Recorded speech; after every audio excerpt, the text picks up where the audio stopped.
विरारमध्ये पावसाची परिस्थिती पूर्वपदावर आल्यानं वाहन चालकांची पेट्रोल टाकण्यासाठी 5 किलोमीटर रांग लागली आहे. वसई विरार शहरात पडलेल्या मुसळधार पावसामुळे शहरातील जनजीवन विस्कळीत झाले होते. शहरातील अनेक पेट्रोल पंप हे पाण्याखाली गेल्यामुळे शहरात पेट्रोलचा तुटवडा निर्माण झाला आहे.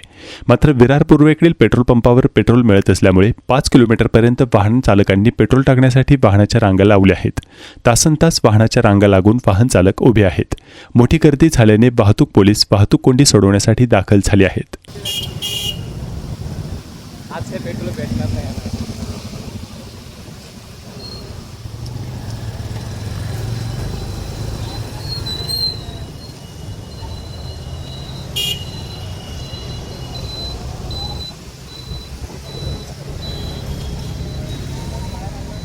जाऊ दे घाणीचा वास आहे.